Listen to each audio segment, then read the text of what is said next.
நீங்கள் ட்ரெயினில் assistant loco pilot ஆகணும்னு நினைக்கிறீங்களா? அப்போ உங்களுக்கு தான் இந்த வீடியோ. ஆர்ஆர்பி ரீசெண்டாக ஒரு நோட்டிஃபிகேஷன் ரிலீஸ் பண்ணியிருந்தாங்க.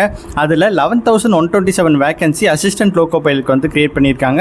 ஸோ அது எப்படி அப்ளை பண்ணுறது அண்ட் எஜுகேஷனல் குவாலிஃபிகேஷன் என்ன, எவ்வளோ சேலரி வந்து கொடுப்பாங்க அப்படின்ற கம்ப்ளீட் டீட்டெயில்ஸ் வந்து நான் உங்கள்கிட்ட இப்போ சொல்ல போகிறேன். ஸோ இந்த வீடியோ வந்து சேவ் பண்ணி வச்சுக்கோங்க. முதல்ல இந்த அசிஸ்டன்ட் லோக்கோ பைலட்க்கு அப்ளிகேஷன் ஸ்டார்ட் டேட் என்னைக்குன்னு பார்த்தீங்கன்னா ஆல்ரெடி ஸ்டார்ட் ஆயிடுச்சு. May 15 அன்னைக்கு ஸ்டார்ட் ஆயிருக்கு. அதேமாரி க்ளோசிங் டேட் வந்து பார்த்தீங்கன்னா 14 ஜூன் வரைக்கும் க்ளோஸ் ஆகுது. ஸோ அதுக்குள்ளே வந்து நம்ம அப்ளை பண்ணிடணும். போஸ்ட்கான ஏஜ் லிமிட் எவ்வளோ கொடுத்துருக்காங்கன்னா 18 to 30 இயர்ஸ் இருக்கணும். அதில் ஓபிசிக்கு 3 years relaxation and SC/ST கேண்டிடேட்ஸ்க்கு 5 years relaxation வந்து கொடுத்துருக்காங்க. போஸ்ட்கான எஜுகேஷனல் குவாலிஃபிகேஷன் என்னன்னு பார்த்தோன்னா SSLC முடிச்சுட்டு ரெகக்னைஸ்ட் இன்ஸ்டியூஷனில் ஒரு ITI வந்து முடிச்சிருக்கணும் அப்படின்ற சொல்லியிருக்காங்க. அண்ட் அடுத்ததாக பார்த்தீங்கன்னா SSLC முடிச்சுட்டு and diploma in mechanical or electrical or electronics or automobile engineering வந்து முடிச்சிருக்கணும் அப்படின்ற மாதிரி சொல்லியிருக்காங்க. ஸோ நான் இப்போ ஸ்க்ரீனில் தெரியிற இமேஜஸில் வந்து உங்களால் தெளிவாக வந்து எஜுகேஷன் குவாலிஃபிகேஷன் என்னென்ன அப்படின்றத பற்றி டீட்டெயிலாக பார்க்க முடியும். அடுத்ததாக இதுக்கான எக்ஸாமினேஷன் ஃபீஸ் எவ்வளோன்னு பார்த்தீங்கன்னா 2 கேட்டகரியாக வந்து பிரிச்சிருக்காங்க.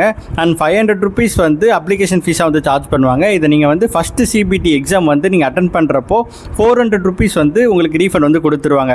இது வந்து one category. And second category வந்து என்னன்னு பார்த்தீங்கன்னா இப்போ SC/ST and ex service man, female, transgender and economically backward class இவங்கெல்லாம் வந்து பார்த்தீங்கன்னா 250 rupees தான் உங்களுக்கு எக்ஸாமினேஷன் ஃபீ. அண்ட் இந்த 250 உங்களுக்கு வந்து ரீஃபண்ட் பண்ணிடுவாங்க. நீங்கள் வந்து CBT 1 எக்ஸாம் வந்து அட்டன் பண்ணியிருந்தீங்க. அடுத்ததான் இதோட ரெக்ரூட்மெண்ட் ப்ராசஸ் பற்றி பார்ப்போம். இதில் வந்து 5 ஸ்டேஜஸ் இருக்குது. அதாவது ஃபர்ஸ்ட் ஸ்டேஜ் வந்து என்னன்னு பார்த்தீங்கன்னா CBT 1 அண்ட் செகண்ட் வந்து CBT 2 அண்ட் தேர்ட் வந்து கம்ப்யூட்டர் பேஸ்ட் ஆப்டிடியூட் டெஸ்ட் வைப்பாங்க. அண்ட் ஃபோர்த் வந்து பார்த்தீங்கன்னா டாக்குமெண்ட் வெரிஃபிகேஷன், ஃபிஃப்த் வந்து மெடிக்கல் எக்ஸாமினேஷன். இதில் ஸ்டேஜ் 1 இருக்குது பார்த்தீங்களா, அந்த CBT 1 அதில் வந்து பார்த்தீங்கன்னா 75 கொஷின்ஸ் வந்து கேட்டிருப்பாங்க. 60 நிமிஷம் வந்து கொடுப்பாங்க. ஸோ அதுக்குள்ளே நம்ம எக்ஸாம் வந்து முடிக்கிற மாதிரி இருக்கும். அண்ட் CBT 1ல் பாஸ் பண்ணுறவங்களுக்கு அடுத்ததாக வந்து பார்த்தீங்கன்னா CBT 2 வந்து கண்டக்ட் பண்ணுவாங்க. அதில் வந்து பார்த்தீங்கன்னா டோட்டலாக 175 கொஷின்ஸ் வந்து இருக்கும். அதோட டைமிங் வந்து பார்த்தீங்கன்னா 2 hours and 30 minutes வந்து கொடுப்பாங்க. ஸோ அதுக்குள்ளே நம்ம வந்து எக்ஸாம் வந்து கம்ப்ளீட் பண்ணுற மாதிரி இருக்கும்.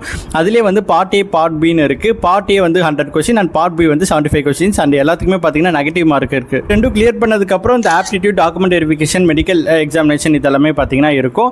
அண்ட் முக்கியமாக இதோட சேலரி எவ்வளோன்னு பார்த்தீங்கன்னா இப்போது level 2 பே கொடுக்குறாங்க. 19,900 ப்ளஸ் அடிஷனல் அலவன்சஸ் வந்து பார்த்தீங்கன்னா June 14 தான் லாஸ்ட் டேட். அதை மட்டும் மறந்துடாதீங்க. அண்ட் இதை பற்றி இன்னும் டீட்டெயிலாக வேணும் அப்படின்னா நீங்கள் வந்து கமெண்ட்டில் லீவ் பண்ணுங்கள். நம்ம வந்து யூடியூப் சேனலில் கம்ப்ளீட்டாக எப்படி வந்து அப்ளை பண்ணுறது அப்படின்ற மாதிரி நம்ம வீடியோ வந்து போடுவோம். மேலும் இந்த மாதிரி யூஸ்ஃபுல் இன்ஃபர்மேஷன்லாம் உங்களுக்கு வேணும் அப்படின்னா நம்ம பேஜை ஃபாலோ பண்ணி வச்சுக்கோங்க.